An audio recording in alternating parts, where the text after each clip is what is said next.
Paul Creer, haal uit die verlede alles wat mooi en goed is en bou so jou toekoms daarop.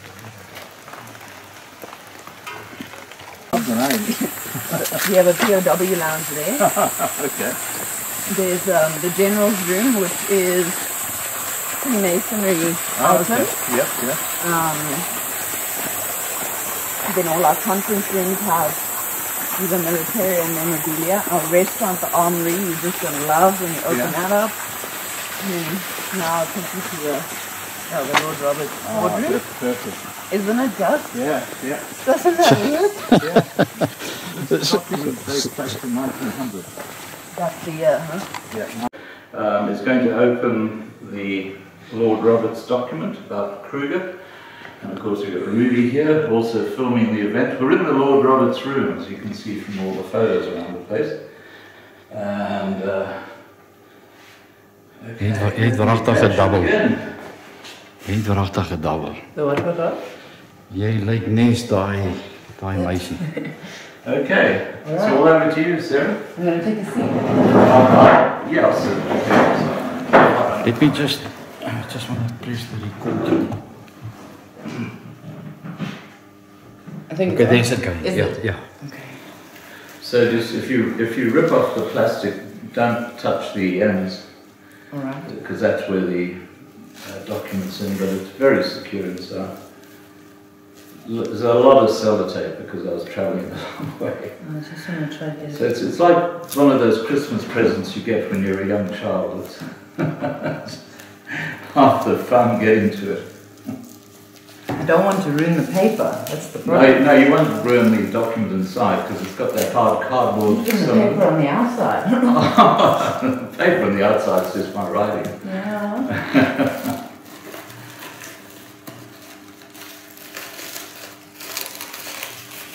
If you get one end open, you can just pull it up. There you go.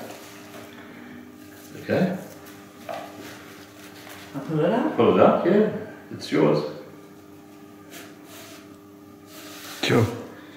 What a privilege to be in this room and Open it to up. Just unroll it. Sure.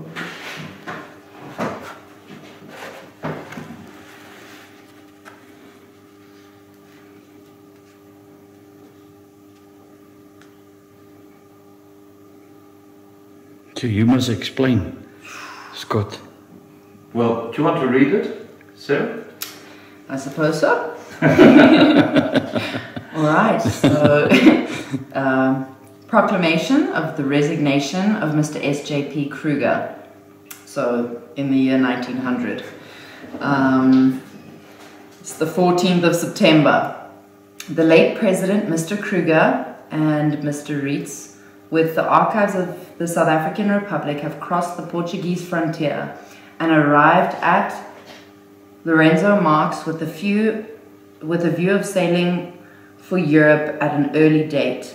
Mr. Kruger has formally resigned the position he held as President of the South African Republic, thus serving his official connection with the Transvaal. Mr. Kruger's action shows how hopeless, in his opinion, is the war which has now been carried on for nearly a year, and his desertion of the Boer cause should make it clear to his fellow Badgers that it is useless for them to continue the struggle any longer. It is probably unknown to the inhabitants of the Transvaal and Orange River colony that nearly 15,000 of their fellow subjects are now prisoners of war, not one of whom will be released, in capital letters, until those now in arms against us surrender unconditionally. The Badgers must by this time be cognizant of the fact that no intervention on their behalf can come from any of the great powers, and further, that the British Empire is determined to complete the work which has already cost her so many valuable lives, and to carry to its conclusion the war declared against her by the late governments of the South African Republic and Orange Free State, a war to which there can be but one ending. If any further doubts remain in the minds of the Badgers as Her Britannic Majesty's intentions, they should be dispelled by the permanent manner in which the country is gradually being occupied by Her Majesty's forces, and by the issue of the proclamation signed by me on the 24th of May and the 1st of September 1900, annexing the Orange Free State and the South African Republic respectively in the name of Her Majesty. I take this opportunity of pointing out that except in the small area occupied by the Boer army under the personal command of Commandant General Botha, the war is degenerating and has degenerated into operations carried on in an irregular and irresponsible manner by small and in very many cases insignificant bodies of men. I should be failing in my duty to Her Majesty's government and to Her Majesty's army in South Africa if I neglect to use every means in my power to bring such irregular warfare to an early conclusion. This means which I am compelled to adopt, the means that I am compelled to adopt are those which the customs of war prescribe as being applicable to such cases. They are ruinous to the country and entail endless suffering on the Burghers and their families, and the longer this guerrilla warfare continues, the more vigorously must they be enforced. Roberts, Field Marshal, Commanding-in-Chief in South Africa. There you go. Sure. What do you think? Sure. I think you'll find a case for that. I mean, having Paul Kruger's farm here, it couldn't be more relevant, could it?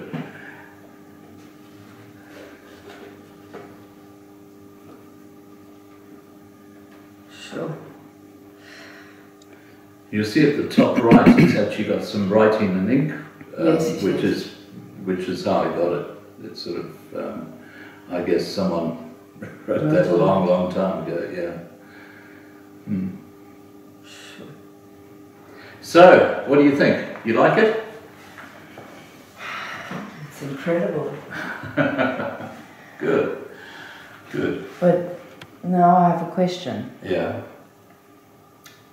When he says I should be failing in my duty to Her Majesty's government and to Her Majesty's army in South Africa if I neglect to use every means in my power to bring such irregular warfare to an early conclusion. The means which I am compelled to adopt are those which the customs of war prescribe as being applicable to such cases. They are ruinous to the country and entail endless suffering on the Burghers and their families, and the longer this guerrilla warfare continues, the more vigorously must they be enforced. What is he saying here?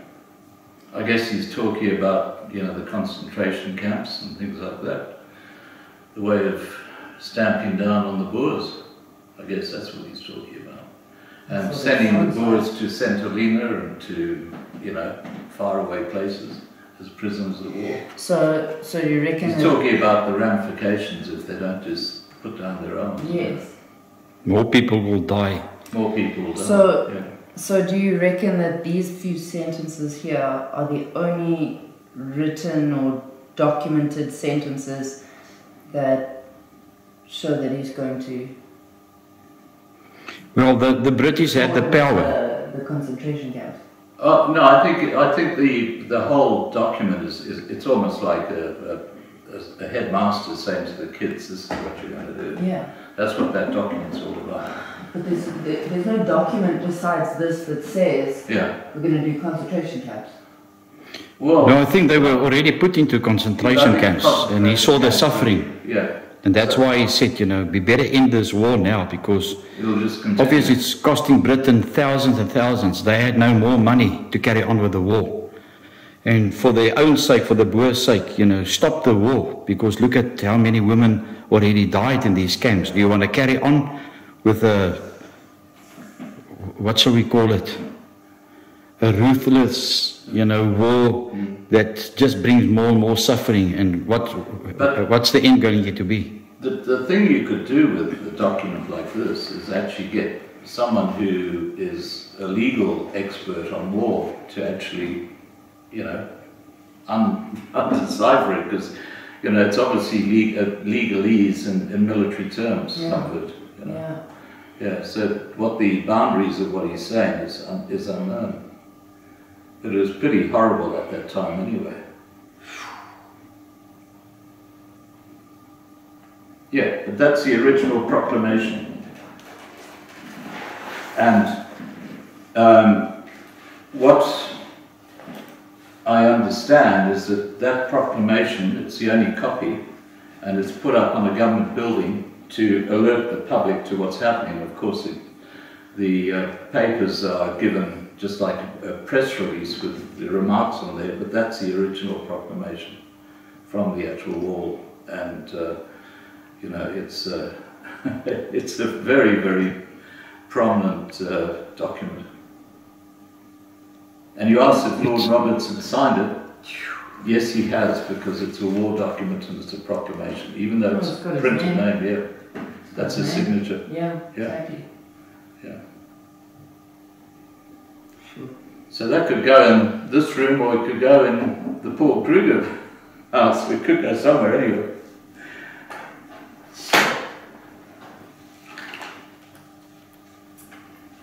I'll take a photo of the document. Please, and I've got photos on my website. I'd like a photo with you. Sorry? I'd like a photo with you. Oh, really? We can do that. Okay, let's just take a photo there. Sure.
Speel maar enigiets. Ja, dat ek maar hierin speel wat ek ken. Psalm 42 was ook 'n baie belangrike.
an excited messenger hurried northward to Pretoria, the capital city of the South African Republic, which was also known as the Transvaal. And he addressed the leader of his country, Paul Kruger. Mr. President, 36 miles down the road at the Witwatersrand, they have discovered and confirmed the biggest gold deposit that the world has ever known. With President Paul Kruger was Commandant General Joubert, the head of the Transvaal Small Standing Army, and it has been said that he was the first to speak. Wipe that smile off your face. When the English hear that we have this gold, they will come for it. And our land will be drenched in blood. President Kruger simply remarked, "That is the worst news we could ever hear." Was not the Boers' top priority. They were generally a deeply religious, pastoral people, and those two leaders were correct in their prophecy. Some 26,000 women, and mainly children, died in our British hands before we finally acquired that gold. And our struggle to get that gold, etc., is called the Anglo-Boer War.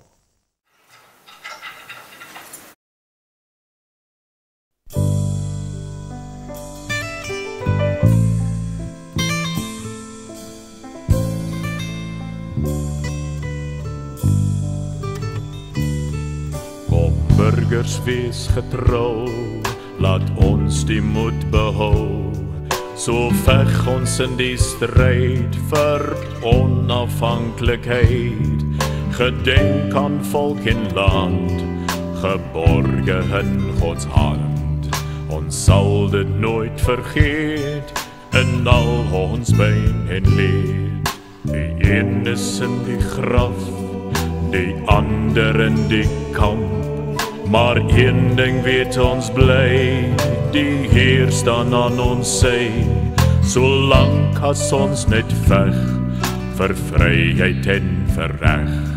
Daar kom weer 'n rapport, die kakies jag al voort.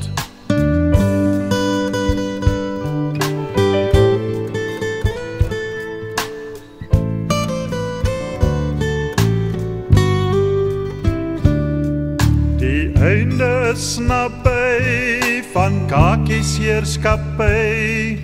Die kakies wat daar kom, die sal ons wel verstom. Die kakies wat ons kry, die sal ons nog kastei. En steek ons vlag daarop, bo Tafelberg se kop. Oom Paul het verseg, want mag is toch nie reg. Martinus Steyn stem in, ons sal die oorlog wen. Die rooi en wit en blauw is die kakies se gebrou. Maar met die groen daarby, maak dit die boere vry. Oom Paul het verseg, want mag is toch nie reg. Martinus Steyn stem in, ons sal die oorlog wen. Die rooi en wit en blauw is die kakies se gebrou. Maar met die groen daarby, maak dit die boere vry.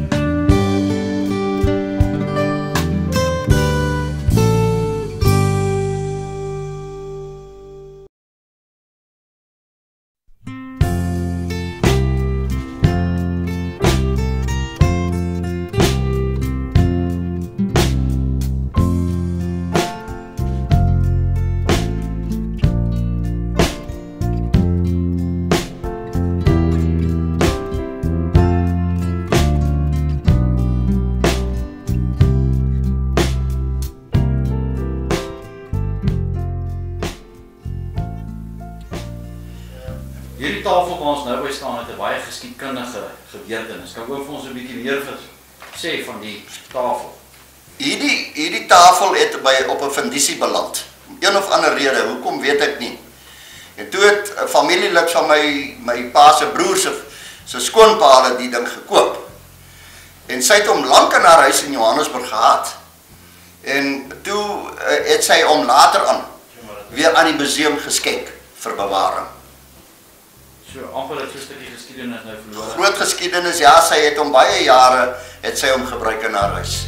Baie jare. Dis waar.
is 'n replika van die rasfamilie wat in opdrag van Paul Creer hierdie kanonne moes gemaak het wat hulle gebruik het in daardie jare se oorlog. Daar staan ook op daai bord, kan jy duidelik lees, 'n replika van die raskanon. Die rooi en wit en blou is die kakkie se gebrou, maar met die grond daarby maak dit die boere vry.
Op die 9de Mei vertrek president Paul Creer vir die laaste keer van sy huis om 'n vergadering van die Volksraad by te woon.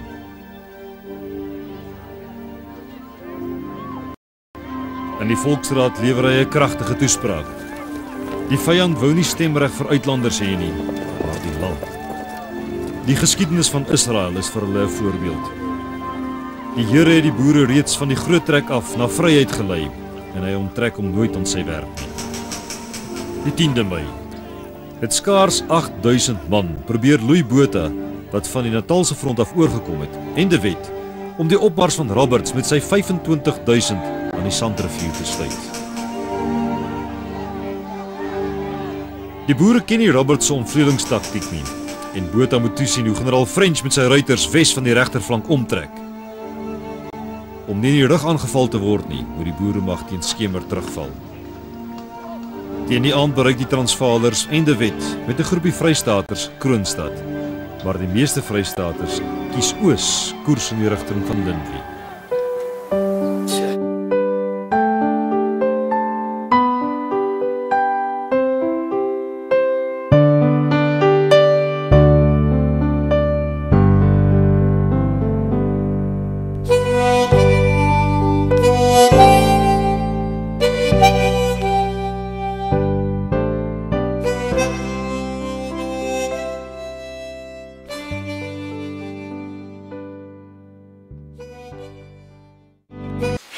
Die stinkhout waas op Steynsburg deur mevrou Helene van Wyk gebore, Forsie, wat saam met ystersmede en skrynwerkers aan die wa gewerk het gemaak. Sy het die waamakery in Robertson van haar vader Philip Forsie geërf. Die wa is kort voor 1899 deur president Kreer van 'n ene Maree gekoop en is selde gebruik. Die wa is tydens die Anglo-Boereoorlog gebyt en is eers in 1926 aan die Unie van Suid-Afrika deur die stad Londen geskenk.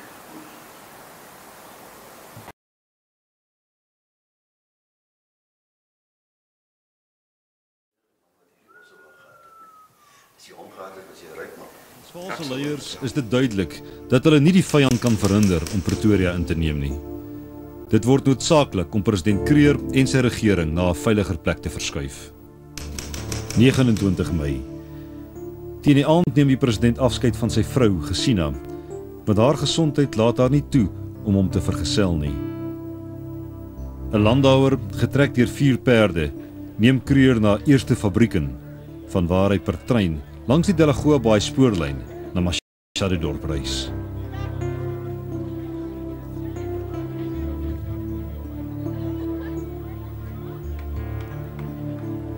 Die slag van Donkerhoek vind plaas oor Swartkoppies, die landgoed van die bekende en welvarende Joodse sakeman Sammy Marks. Hy het in 1868 in Suid-Afrika aangekom en hom in die 80er jare in die Suid-Afrikaanse Republiek gevestig. Saam met sy swaar Isaac Lewis bou hy 'n groot sakeryk op met diamante, steenkool en ander bedrywighede. Marks geniet die agting van sowel Roberts, wat hom op Swartkoppies besoek, as Paul Kruger, vir wie hy 'n standbeeld deur Anton van Wouw laat maak het. Dis natuurlik die een wat vandag nog op Kerkplein staan. Na die oorlog sou Marks as ondersteuner van Louis Botha se Het Volkparty die verskillende politieke groepe in Transvaal met mekaar probeer versoen. November 1900. Na 'n jaar van dagboekskrywe sit die kryger sy potlood neer.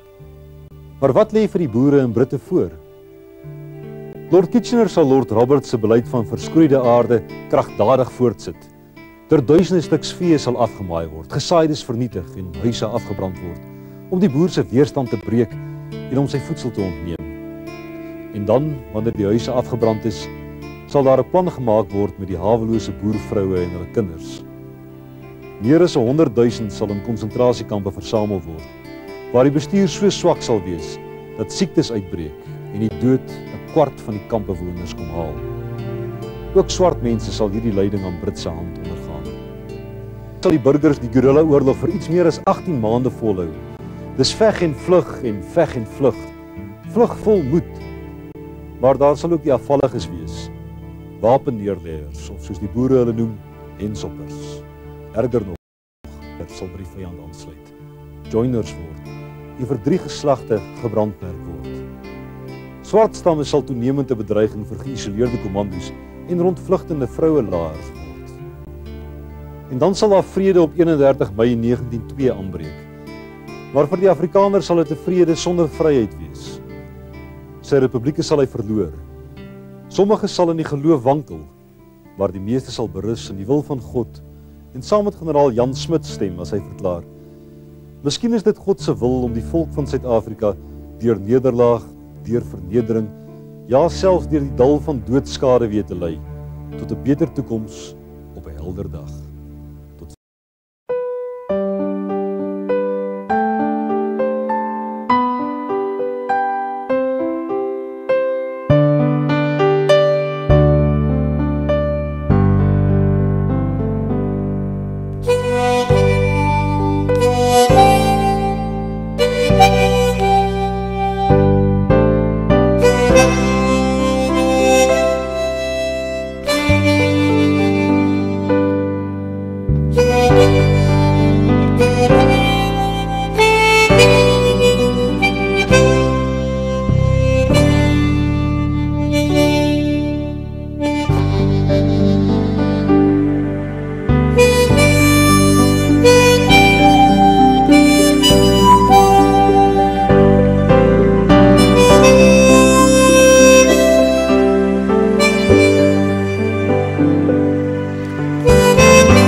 Hildeblyk.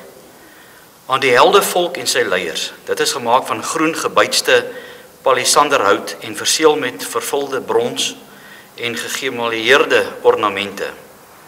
Die Hildeblyk is in 1900 deur Herman Scheide, 'n drukker in Wien in opdrag van 'n komitee wat die Boererepublieke simpatiek gesind was, vervaardig. Dit het nooit sy uitbestemming bereik nie en is eers in Desember 1989 deur die Suid-Afrikaanse regering van die kleinseun van die skepper daarvan gekoop. Dit is gedeeltelik deur die Landsraad van die Rapportreier Korps geborg. Die kas van die Oostenrykse Hildeblyk bevat 12.960 naamtekeninge van Oostenrykers wat daartoe bygedra het.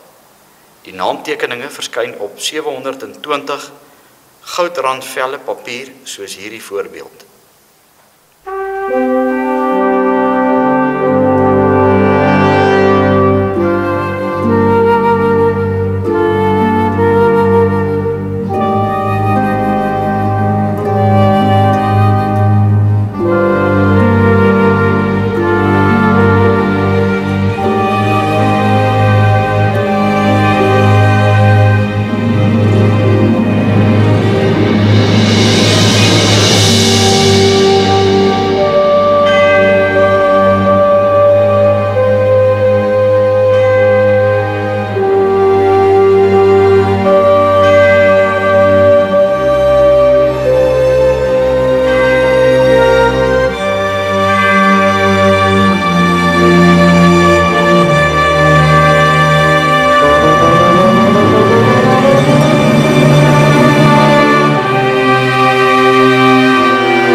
Dit is my 'n baie groot voorreg, weer eens, om met Flip Minnaar te praat oor die geskiedenis van hierdie pragtige kerk wat reg oorkant die Kreerhuis Museum is, waar staatspresident Paul Kreer ook deel was.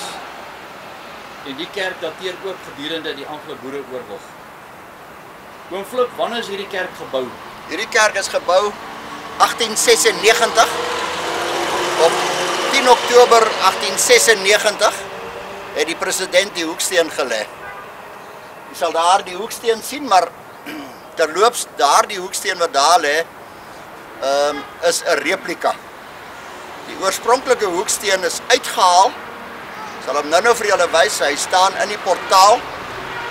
Hy is beskadig na 1994 deur vandale. 1997, toe hierdie kerkgebou 100 jaar oud was hier 'n besondere feesgeleentheid. En toe het hulle die hoeksteen uitgehaal en vervang met die replika wat nou daarin is. Gedenksteen is daar 'n kerkraadsbesluit dat daar onder geen omstandighede hierdie steen verwyder moet word. As gevolg van sy ouderdom sal hy maklik breek disintegreer as jy hom uithaal.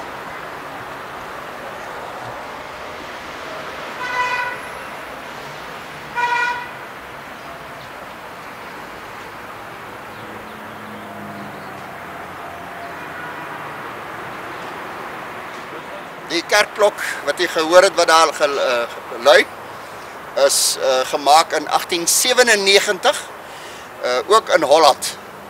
Dis 'n massiewe groot klok. Die skepel alleen weeg 14 kg.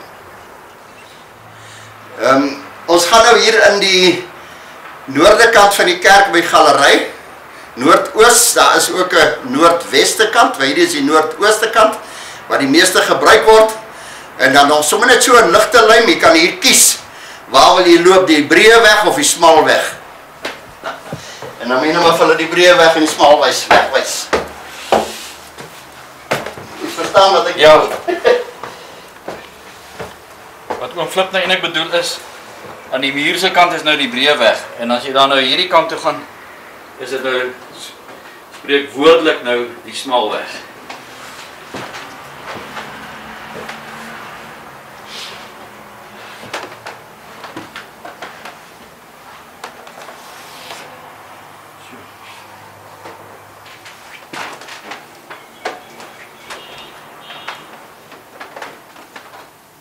Ja, hierdie orgel ingevoer in 1892 vanaf Duitsland.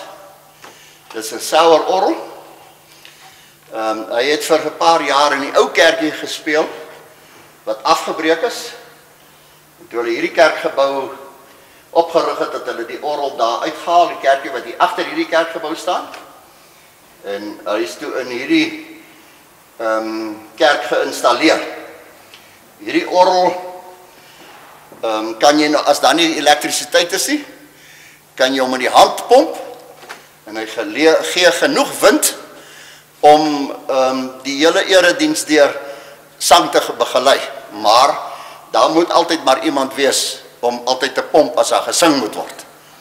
Maar dan wil ek vir jou baie iets interessants wys. Die persoon wat hierdie orgel geïnstalleer het, Petrus van den Burg. Petrus van den Burg was 'n orgelis van formaat van daai tyd.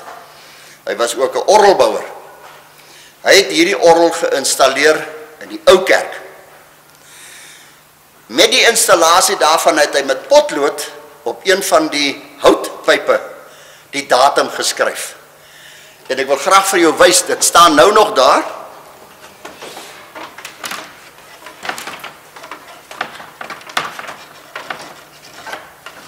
Dis die binnekant van die orgel. Hy is natuurlik nou 'n motor in wat genoeg wind voorsien. Nou wil ek baie graag vir jou hier wys Petrus van den Burg in sy eie potlood handskrif orgel opgesteld deur P van den Burg 1893 in de oude kerk. Hier is ook ander orgeliste, orgelbouers wat ook aan die orgel gewerk het en skoongemaak het. Orgelste let op hierdie klein geskryf hier wat hulle datums en goed hier opgesit het van die tye wat hulle aan die orgel gewerk het. So hy nou 'n kompressor wat nou werk en dan maak hy nou die wind vir die orgel. As jy luister, sal jy hom hoor hoe hardloop hy hier agter.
dank. So dank. Die orgel is nou 116 jaar oud. Ons het al so 'n bietjie van tyd tot tyd, ook aan sy karakter is nie geraak nie. Bietjie skoonmaakwerk gedoen, wat ons 'n hele klompie geld gekos het, maar dit was die moeite werd. En nou ja, vir 116 jaar begelei al die gemeente hier waar hulle sing tot lof van die Here. Ek bietjie werk vandag, want dit is 'n wonderlike ervaring om by die kerk rond te loop. En nou het ek oom Flip gevra om weer die orgel te speel, terwyl ek nou hier in die binnekant van die kerk gaan staan. Maar ek raai u aan om gerus 'n draai te maak. Oom Flip se nommer sal na die einde van die DVD wees, en dan kan julle hom kontak om so 'n reëling te maak, om deel te wees van hierdie gelofte boere Afrikaner volk van ons se geskiedenis. Baie dankie oom Flip. Groot plesier. Ek gaan gou boontoe.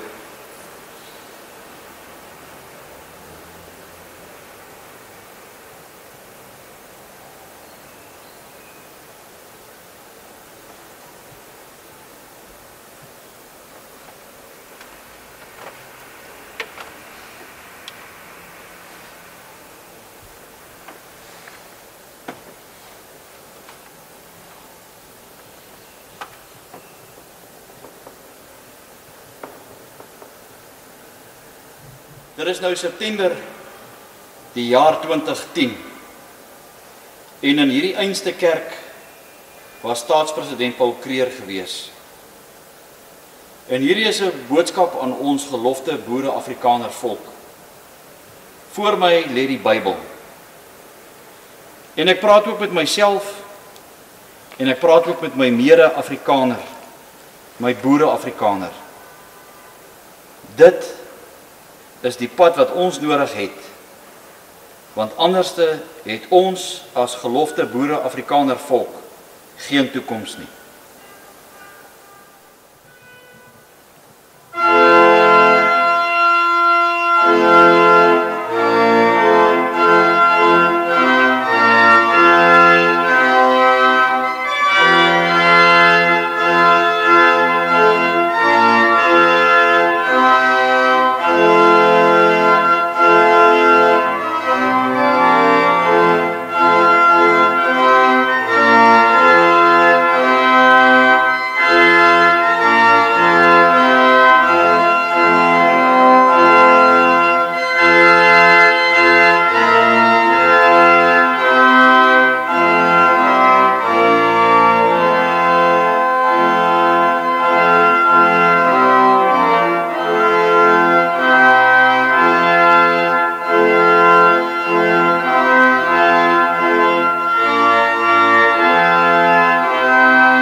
Rudy, die stoel waarop ek nou sit, is die stoel waarop president Kruger gesit het in die kerk.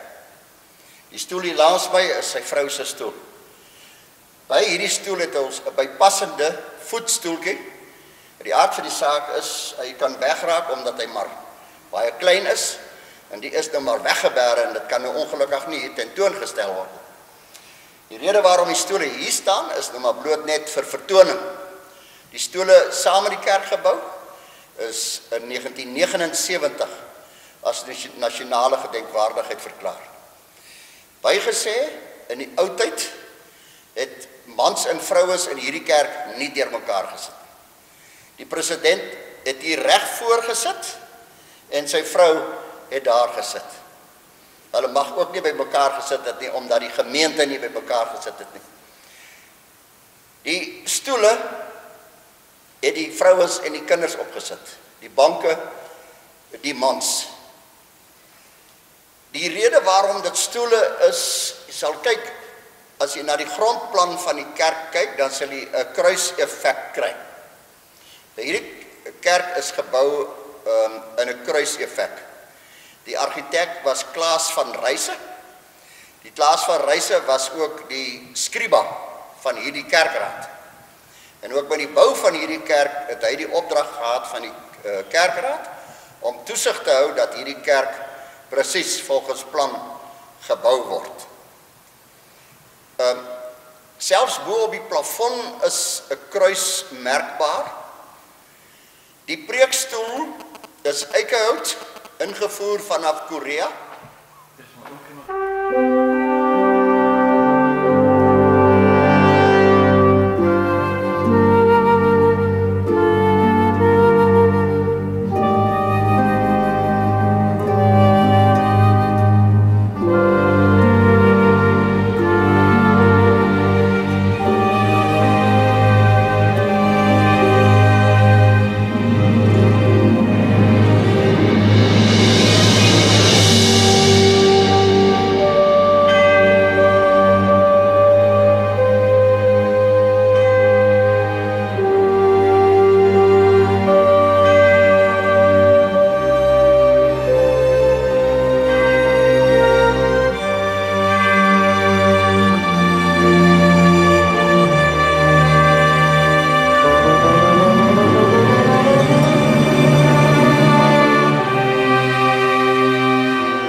Kan oom nou vertel van die Bybel? Ja, Rudy. Ek het nooit verstaan hoekom ry die mense met ossewaans. Maar nou verstaan ek. Dit was om die Statenbybel te vervoer. Wat so swaar is hy. Julle sal my nie glo nie, maar dit is so. Ag, dit was maar net 'n grapie. Hierdie Bybel, skus, sy blaaie is al oud. Hy's ouer as baie van ons mense. Gedruk 1756 te Dordrecht deur Jacob en Hendrik Keur. Dis in hoog Hollands geskrywe. Ja, soveel so dat van die Nederlanders wat hier besoek aflê, sê ook vir my dat hulle kan beswaarlik hierdie Bybel lees. Dit is 'n fyn skrif, sierskrif, die hele Bybel. Hierdie Bybel het behoort aan 'n Swanepoel familie. Ek gaan nou vir u wys aan die agterkant.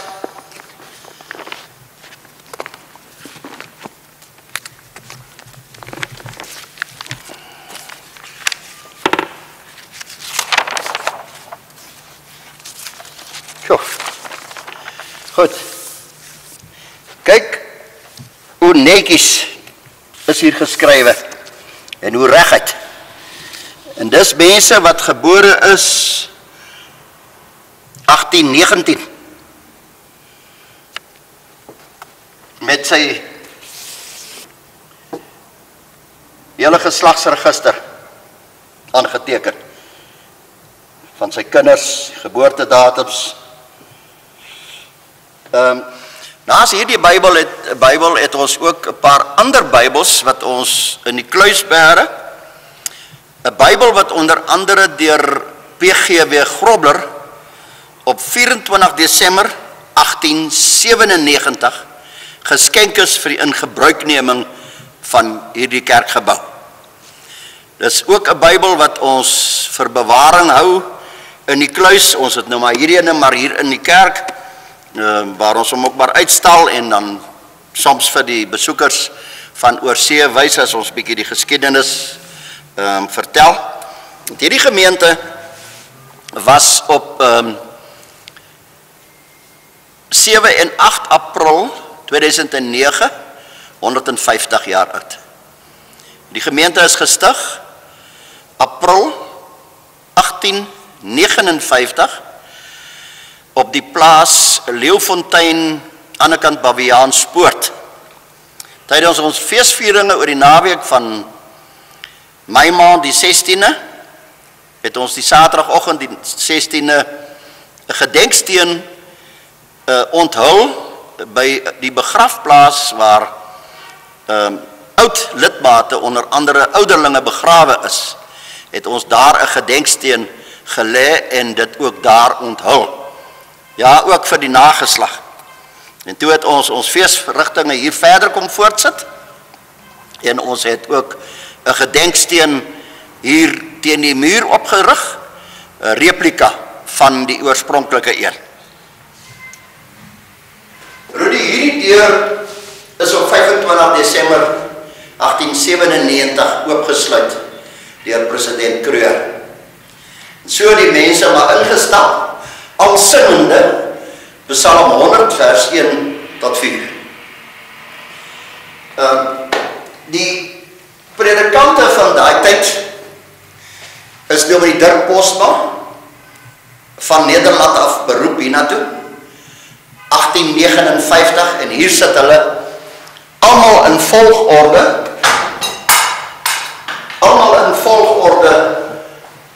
soos hulle gedien het in die gemeente.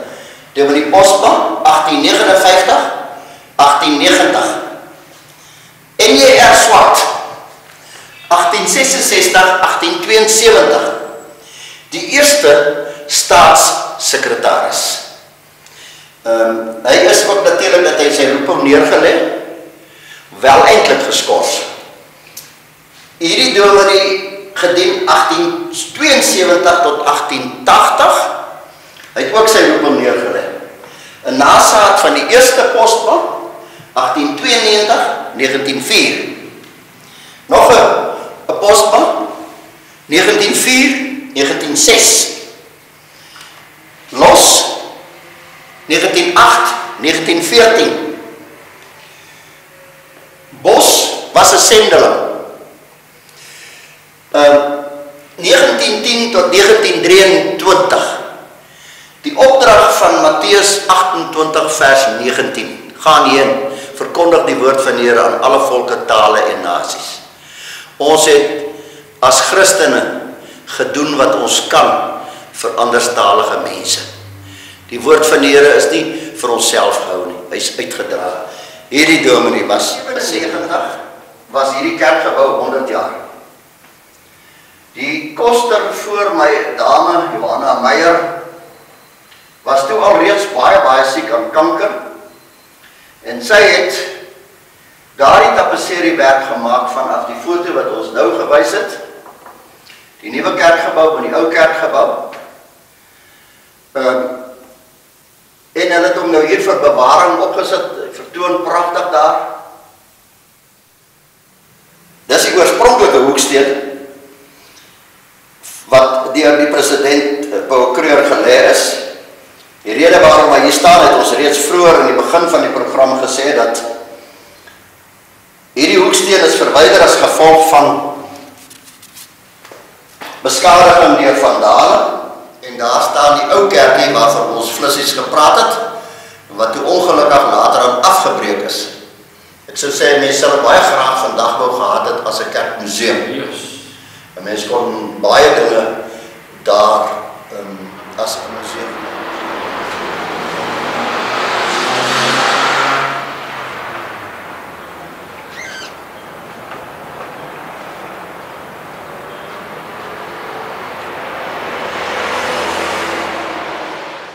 Kruger rallied his spirit as he began to confront the reality of sending his farmers, his Boers, to fight the British Empire, which empire amounted to between 1/4 and 1/3 of the Earth's surface.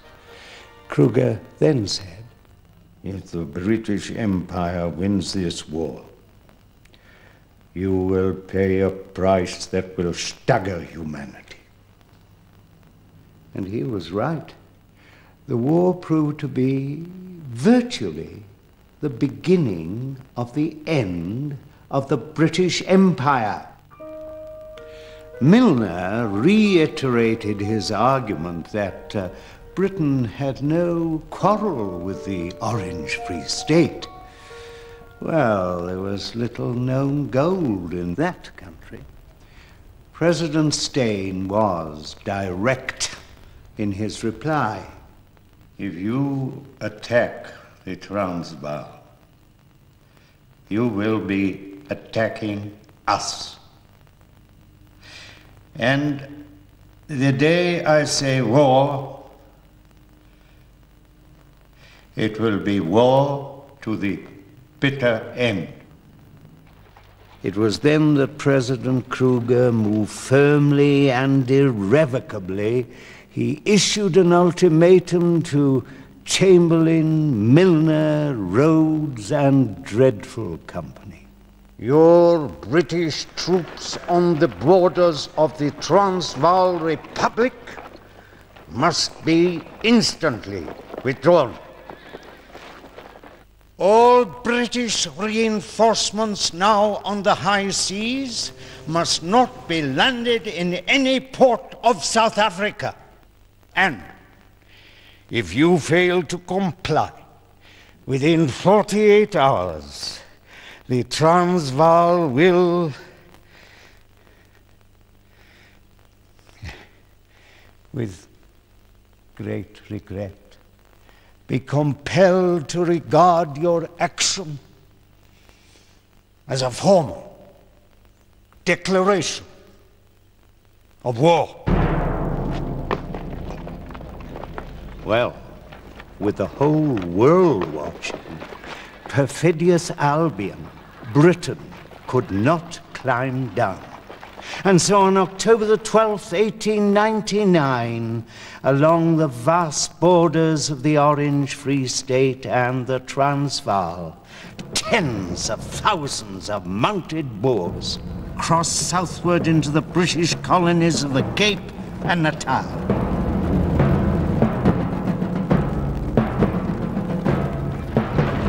The Anglo-Boer War had begun.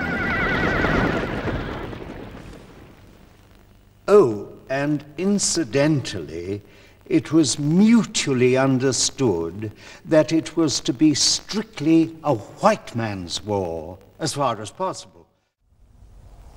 It was about 4 o'clock of a scorching afternoon when I set foot in the camp, and I can't tell you what it felt like. The camp is about 2 miles from the town, dumped down on the bare brown veldt. Not the vestige of a tree nor shade of any description. Women and children. There were 21 toilets. Here in Bloemfontein there was a little stagnant dam where the water never circulated. They called it the Dam of Tears because the women did so much crying. Oh, do write strong articles and wake people up. Emily urges her brother Leonard, who writes for the Manchester Guardian, to publish what she's seeing. A girl of 24 lay dying on a stretcher. Her father, a big, gentle Boer, kneeling beside her, while in the next tent, his wife was watching a child of 6 also dying. Already this couple had lost 3 children. Then a man came up and said, "Come and see my child." It was a dear little chap of 4, and nothing left of him but his great brown eyes. I can't describe what it is to see these children. It's exactly like faded flowers thrown away.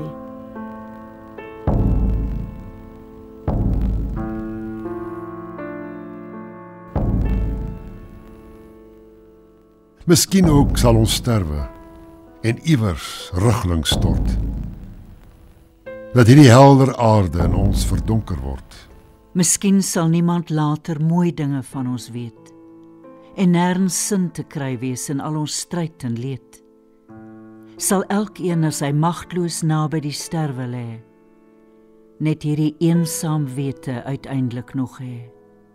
Dat ons nie kon gebuig word, soos hul geweld het wou, en dat ons hoog kon lewe, net aan ons bloed getrou.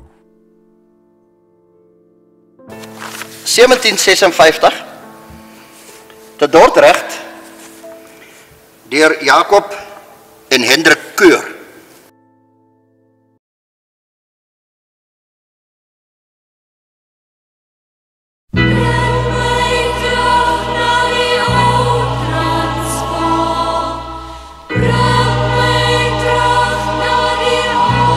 Transvaal.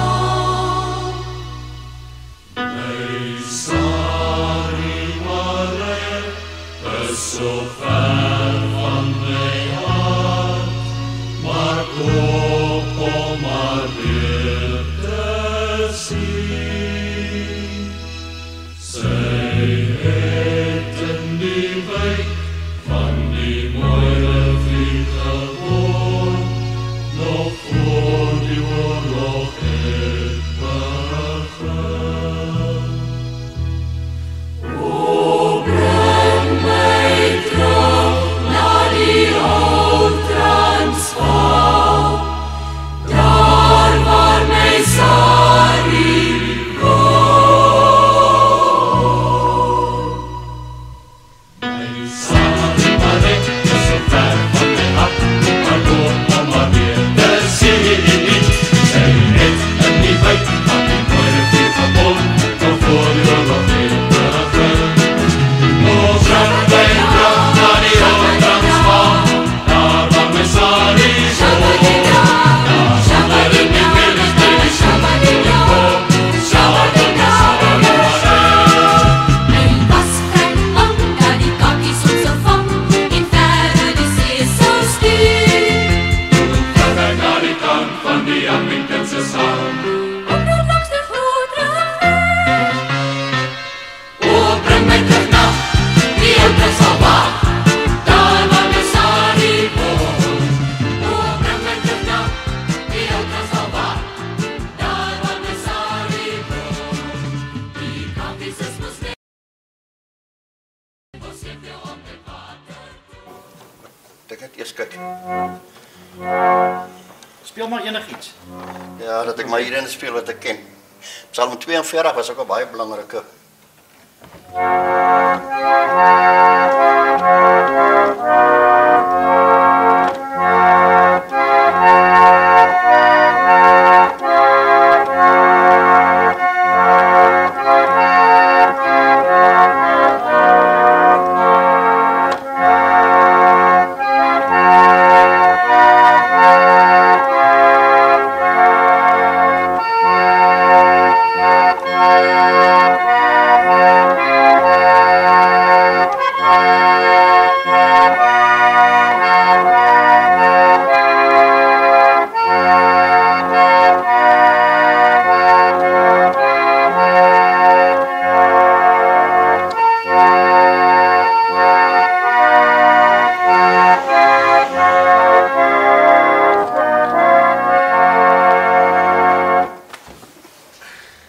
During the year 1886, an excited messenger hurried northward to Pretoria, the capital city of the South African Republic, which was also known as the Transvaal. And he addressed the leader of his country, Paul Kruger. Mr. President, 36 miles down the road, at the Witwatersrand, they have discovered and confirmed the biggest gold deposit that the world has ever known. With President Paul Kruger was Commandant General Joubert, the head of the Transvaal Small Standing Army, and it has been said that he was the first to speak. Wipe that smile off your face. When the English hear that we have this gold, they will come for it. And our land will be drenched in blood. President Kruger simply remarked, "That is the worst news we could ever hear." Was not the Boers' top priority. They were generally a deeply religious, pastoral people, and those two leaders were correct in their prophecy. Some 26,000 women, and mainly children, died in our British hands before we finally acquired that gold. And our struggle to get that gold, etc., is called the Anglo-Boer War.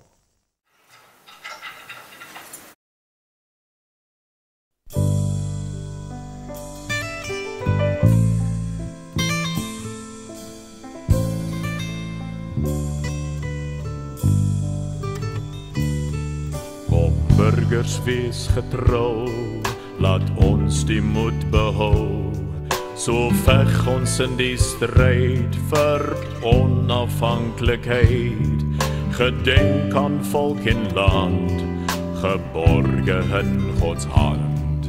Ons sal dit nooit vergeet, in al ons pyn en leed. Die een is in die graf, die ander in die kamp. Maar een ding weet ons bly, die Heer staan aan ons sy.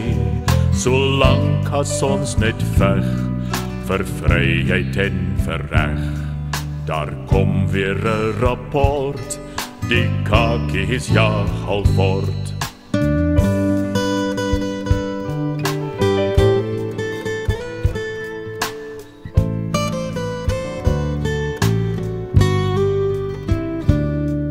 Die einde is naby van kakies heerskappy.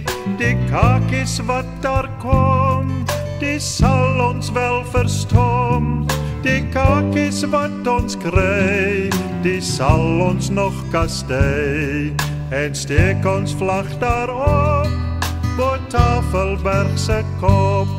Oom Paul het verseg, want mag is toch nie reg. Martinus Steyn stem in, ons sal die oorlog wen. Die rooi en wit en blauw is die kakies se gebrou. Maar met die groen daarby maak dit die boere vry. Oom Paul het verseg, want mag is toch nie reg. Martinus Steyn stem in, ons sal die oorlog wen. Die rooi en wit en blauw is die kakies se gebrou. Maar met die groen daarby maak dit die boere vry.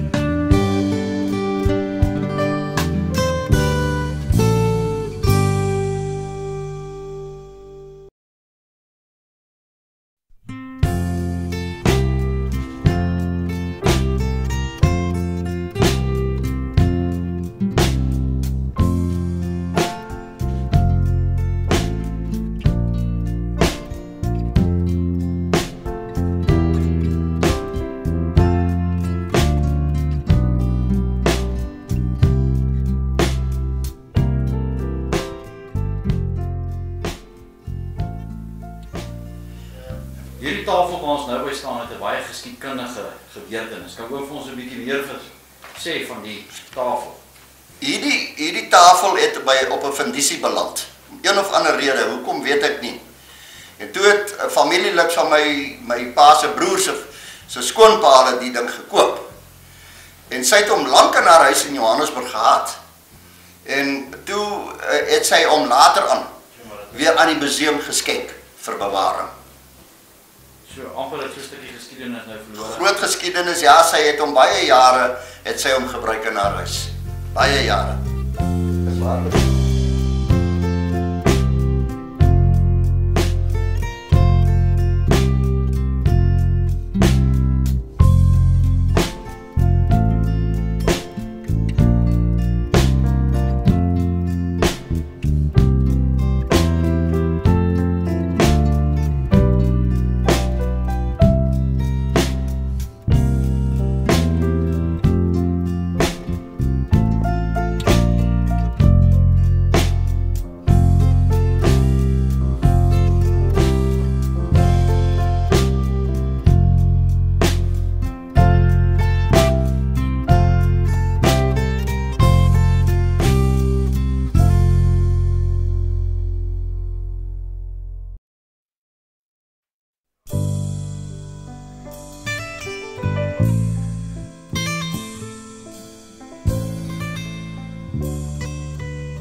'n replika van die rasfamilie wat in opdrag van Paul Kruger hierdie kanonne moes gemaak het, wat hulle gebruik het in daardie jare se oorlog.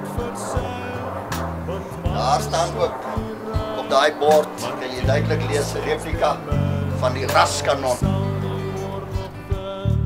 Die rooi en wit en blauw is die kakies se gebrou, maar met die grond daarby maak dit die boere vry.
Op die 9de Mei vertrek president Paul Kruger vir die laaste keer van sy huis om 'n vergadering van die Volksraad by te woon.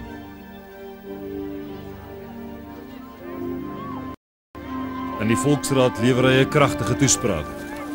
Die vyand wou nie stemreg vir uitlanders hê nie, maar die land. Die geskiedenis van Israel is vir hulle 'n voorbeeld. Die Here het die boere reeds van die groot trek af na vryheid gelei en hy onttrek hom nooit aan sy werk nie. Die 10de Mei. Het skaars 8000 man probeer Louis Botha, wat van die Natalse front af oorgekom het, en De Wet, om die opmars van Roberts met sy 25000 aan die Sandrivier te sluit. Die boere ken nie Roberts se ontvredelingstaktiek nie, en Botha moet toesien hoe generaal French met sy ruiters wes van die regterflank omtrek. Om nie in die rug aangeval te word nie, moet die boeremag teen skemer terugval. Teen die aand bereik die Transvaalers en De Wet met 'n groepie Vrystaters Kroonstad, maar die meeste Vrystaters kies oos, koers in die rigting van Lindley.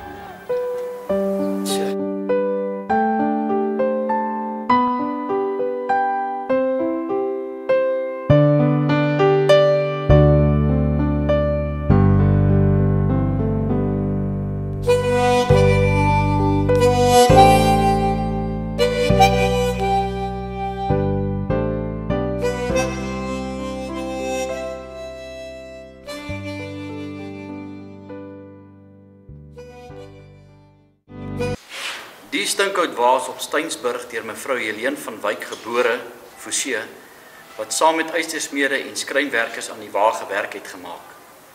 Sy het die waalmakery in Robertson van haar vader Philip Forsie geërf. Die wa is kort voor 1899 deur president Kruger van 'n ene Maree gekoop en is selde gebruik. Die wa is tydens die Anglo-Boereoorlog gebyt en is eers in 1926 aan die Unie van Suid-Afrika deur die stad Londen geskenk.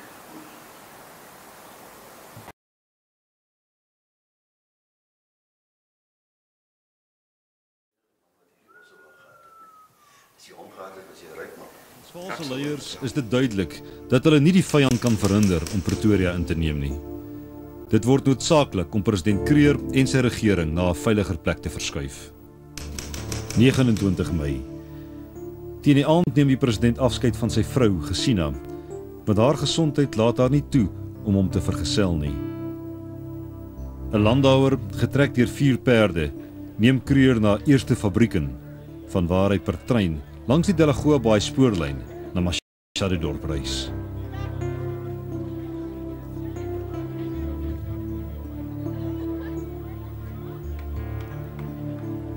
Die slag van Donkerhoek vind plaas oor Swartkoppies, die landgoed van die bekende en welvarende Joodse sakeman Sammy Marks.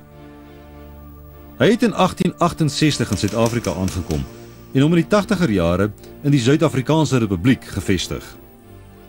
Saam met sy swaar Isaac Lewis bou hy 'n groot sakeryk op met diamante, steenkool en ander bedrywighede. Marx geniet die agting van sowel Roberts, wat hom op Swartkoppies besoek, as Paul Kruger, vir wie hy 'n standbeeld deur Anton van Wouw laat maak het. Dis natuurlik die een wat vandag nog op Kerkplein staan. Na die oorlog sou Marx as ondersteuner van Louis Botha se Het Volkparty die verskillende politieke groepe in Transvaal met mekaar probeer versoen. 12 November 1900. Na 'n jaar van dagboekskrywe sit die kryger sy potlood neer. Maar wat lê vir die boere en Britte voor? Lord Kitchener sal Lord Roberts se beleid van verskroeide aarde kragtadig voortsit. Duisende stuks vee sal afgemaai word, gesaaides vernietig en huise afgebrand word, om die boer se weerstand te breek en om sy voedsel te ontneem. En dan, wanneer die huise afgebrand is, sal daar 'n plan gemaak word met die hawelose boervroue en hulle kinders. Meer as 100,000 sal in konsentrasiekampe versamel word, waar die bestuur so swak sal wees dat siektes uitbreek en die dood 'n kwart van die kampbewoners kom haal. Ook swart mense sal hierdie lyding aan Britse hand ondergaan. Sal die burgers die guerrilla-oorlog vir iets meer as 18 maande volhou. Dis veg en vlug en veg en vlug. Vlug vol moed. Maar daar sal ook die afvalliges wees. Wapenneerleggers, of soos die boere hulle noem, hensoppers. Erger nog, dit sal by die vyand aansluit. Joiners word, die vir 3 geslagte gebrandmerk word. Swart stamme sal toenemend 'n bedreiging vir geïsoleerde kommandos en rondvlugtende vrouelaars word. En dan sal daar vrede op 31 Mei 1902 aanbreek. Maar vir die Afrikaner sal dit 'n vrede sonder vryheid wees. Sy republieke sal hy verloor. Sommige sal in die geloof wankel, maar die meeste sal berus in die wil van God en saam met generaal Jan Smit stem as hy verklaar: Miskien is dit God se wil om die volk van Suid-Afrika deur nederlaag, deur vernedering, ja selfs deur die dal van doodskade weer te lei tot 'n beter toekoms op 'n helder dag.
Oostenrykse huldeblyk aan die helde volk en sy leiers. Dit is gemaak van groen gebytste palisanderhout en verseël met vervulde brons en gegemalieerde ornamente.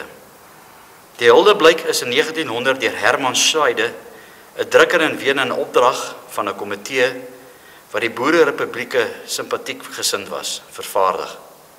Dit het nooit sy uitbestemming bereik nie.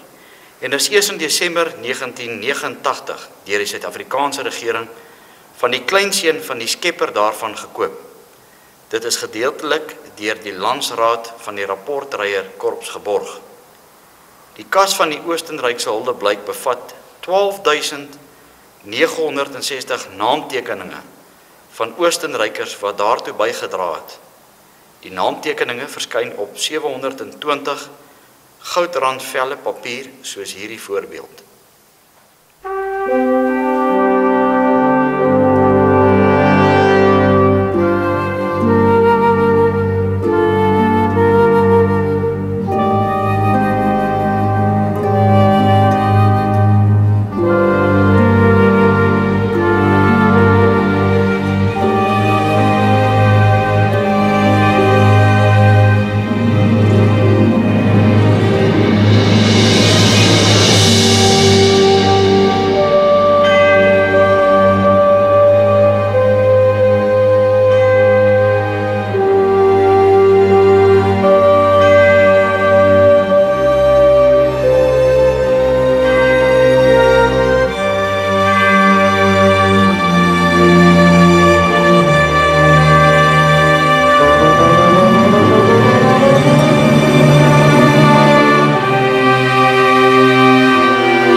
vir my 'n baie groot voorreg, weer eens, om met Flip Minnaar te praat oor die geskiedenis van hierdie pragtige kerk wat reg oorkant die Kreerhuis Museum is, waar staatspresident Paul Kreer ook deel was.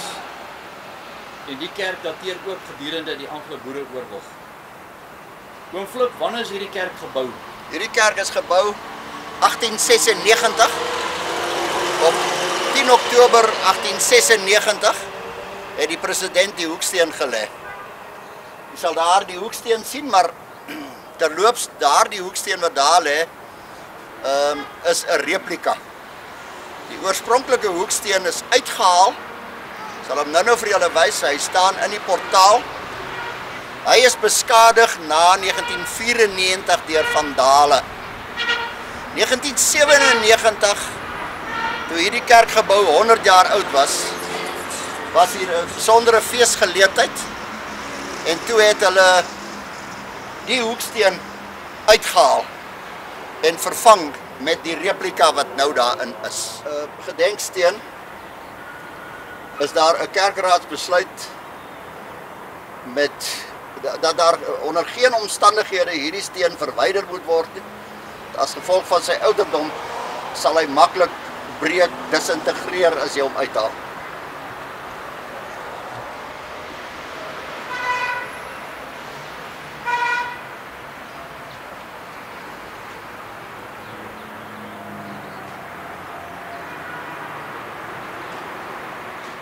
Die kerkklok wat jy gehoor het wat daar gelui, is gemaak in 1897, ook in Holland. Dis 'n massiewe groot klok. Die skepel alleen weeg 14 kg. Ons gaan nou hier in die noorde kant van die kerk by galery. Noordoos, daar is ook 'n noordweste kant, waar hierdie is die noordooste kant, waar die meeste gebruik word. En dan nog sommer net so 'n ligte lyn, jy kan hier kies. Waar wil jy loop, die breë weg of die smal weg? En dan moet jy nou maar vir hulle die breë weg en die smal wegwys. Jy verstaan wat ek ja. Wat oom Flip nou eintlik bedoel is, aan die muur se kant is nou die breë weg. En as jy dan nou hierdie kant toe gaan, is dit nou spreek woordelik nou die smal weg.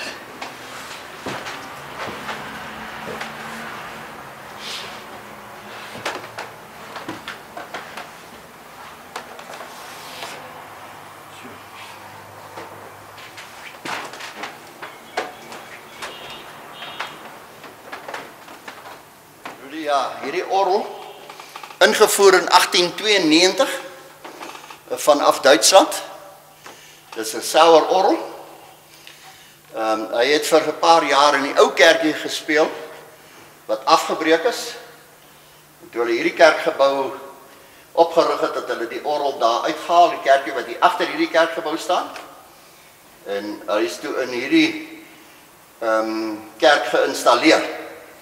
Hierdie orgel kan jy nou, as daar nie elektrisiteit is nie, kan jy hom in die hand pomp en hy gee genoeg wind om die hele erediens deur sang te begelei. Maar daar moet altyd maar iemand wees om altyd te pomp as daar gesing moet word. Maar dan wil ek vir jou baie iets interessants wys.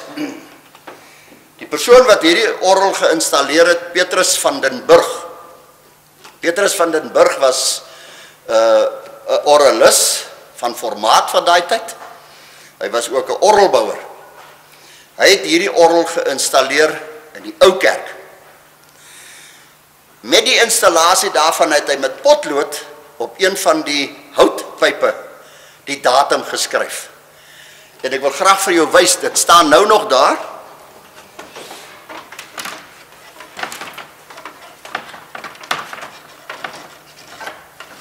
Dis die binnekant van die orgel.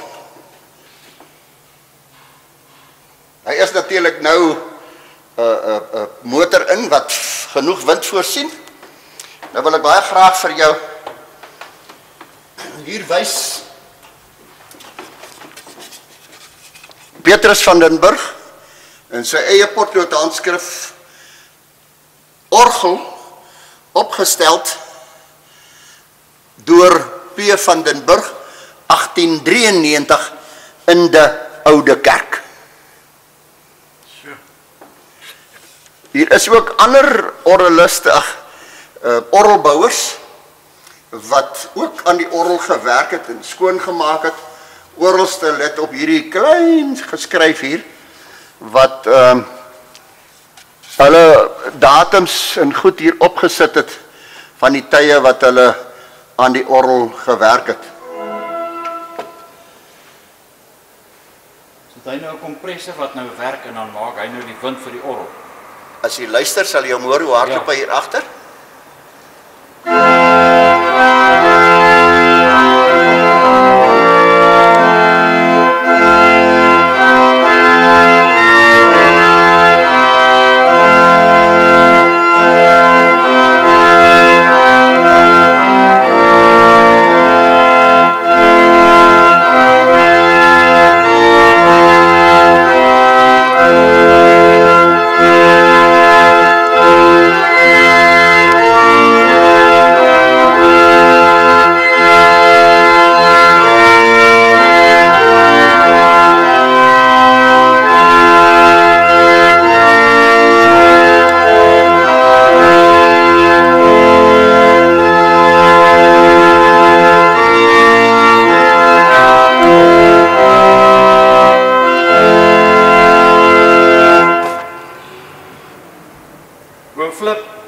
Mooi klank. So die orgel is nou 116 jaar oud. Ons het al so 'n bietjie van tyd tot tyd ook aan sy karakter is nie geraak nie. Bietjie skoonmaakwerk gedoen wat ons 'n hele klompie geld gekos het, maar dit was die moeite werd. En nou ja, vir 116 jaar begelei al die gemeente hier waar hulle sing tot lof van die Here. Flip bietjie werk vandag, want dit is 'n wonderlike ervaring om by die kerk rond te loop. En nou het ek oom Flip gevra om weer die orgel te speel, terwyl ek nou hier in die binnekant van die kerk gaan staan. Maar ek raai u aan om gerus 'n draai te maak. Oom Flip se nommer sal na die einde van die DVD wees, en dan kan julle hom kontak om so 'n reëling te maak, om deel te wees van hierdie gelofte boere Afrikaner volk van ons se geskiedenis. Baie dankie oom Flip. Groot plesier. Ek gaan vrou Boonte.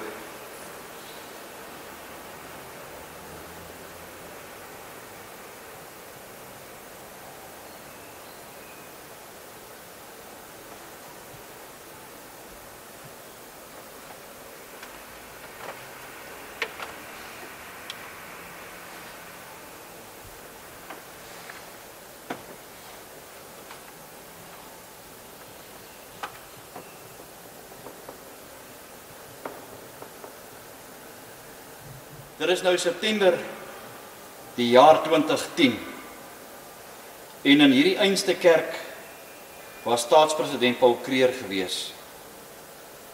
En hierdie is 'n boodskap aan ons gelofte boere Afrikaner volk. Voor my lê die Bybel. En ek praat ook met myself en ek praat ook met my mede-Afrikaner, my boere Afrikaner. Dit is die pad wat ons nodig het, want anderste het ons as gelofte boere Afrikaner volk geen toekoms nie.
Rudy, die stoel waarop ek nou sit, is die stoel waarop president Kruger gesit het in die kerk. Die stoel hier langs my is sy vrou se stoel. By hierdie stoel het ons 'n bypassende voetstoeltjie. Die aard van die saak is, hy kan wegraak omdat hy maar baie klein is, en die is nou maar weggebêre en dit kan nou ongelukkig nie tentoongestel word. Die rede waarom die stole hier staan is nou maar bloot net vir vertoning. Die stole saam met die kerkgebou is in 1979 as nasionale gedenkwaardigheid verklaar. Bygesê, in die ou tyd het mans en vrouens in hierdie kerk nie deur mekaar gesit. Die president het hier reg voor gesit en sy vrou het daar gesit. Hulle mag ook nie by mekaar gesit het nie, omdat die gemeente nie by mekaar gesit het nie. Die stoele het die vrouens en die kinders opgesit. Die banke, die mans. Die rede waarom dit stoele is, jy sal kyk, as jy na die grondplan van die kerk kyk, dan sal jy 'n kruiseffek kry. Hierdie kerk is gebou in 'n kruiseffek. Die argitek was Klaas van Ruyse. Die Klaas van Ruyse was ook die skriba van hierdie kerkraad. En ook by die bou van hierdie kerk het hy die opdrag gehad van die kerkraad om toesig te hou dat hierdie kerk presies volgens plan gebou word.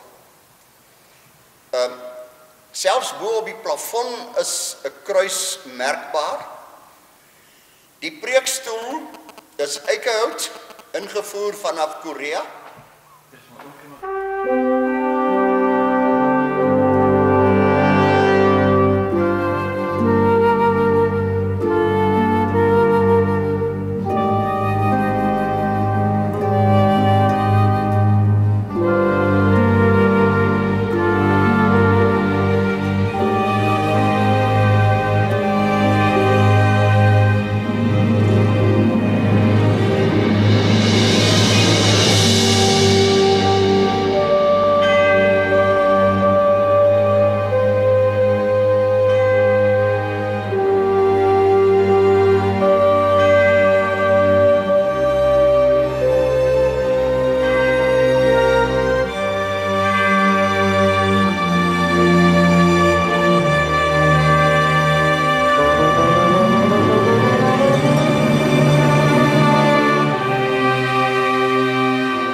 Kan oom nou vertel van die Bybel? Ja, Rudy. Ek het nooit verstaan hoekom ry die mense met ossewaans. Maar nou verstaan ek. Dit was om die Statenbybel te vervoer. Wat so swaar is hy. Julle sal my nie glo nie, maar dit is so. Ag, dit was maar net 'n grap, hè. Hierdie Bybel, skus, sy blaaie is al oud. Hy's ouer as baie van ons mense. Gedruk